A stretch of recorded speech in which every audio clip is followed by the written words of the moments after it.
இன்றே டவுன்லோட் செய்து உங்கள் ஃபேவரட் ஷோக்களை என்ஜாய் பண்ணுங்க. கதிரும் தனாவும் தான் மாமா கோயில்ல பொங்கல் செஞ்சு அன்னதானம் செஞ்சிருக்காங்க. அத உங்களுக்கும் வேற கொடுத்து விட்டுருக்காங்க.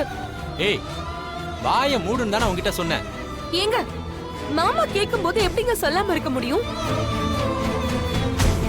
அண்ணே, அந்த கதிர வீட்டுக்குள்ள திரும்ப வரதுக்கு பாக்குறானே, நீங்க வந்தா விட மாட்டீங்க. அதனால உங்களுக்கு விஷத்தை வச்சு கொல்ல பாத்திருக்கான். இது தனாவுக்கு தெரிஞ்சுதானே நடந்திருக்கும். பத்மா, ஏன் இப்படி எல்லாம் பேசுற?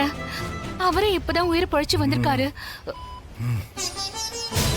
நீ எனக்கு சாப்பிட கொடுத்த பிரசாதம் அவங்க கொடுத்ததா?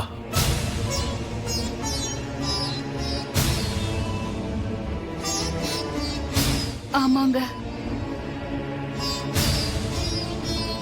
பெரியப்பா, கதிரோட ஏஜென்சில வந்த மாச பணத்துல கோவில்ல அன்னதானம் போட்டிருக்காங்க. அதை தானே அவங்களுக்கு கொடுக்கணும்னு ஆசைப்பட்டா. அதைத்தான் நாங்க எடுத்துட்டு வந்தோம். அவங்க கொடுத்து விட்டது உண்மைதாங்க. ஆனா இவங்க சொல்ற மாதிரி அவங்க விஷம்லாம் போதும். இல்லைங்க, அவங்க மேல நிஜமா எதுவும் வேண்டாம். நீ எனக்கு எந்த விளக்கமும் சொல்ல வேண்டாம்.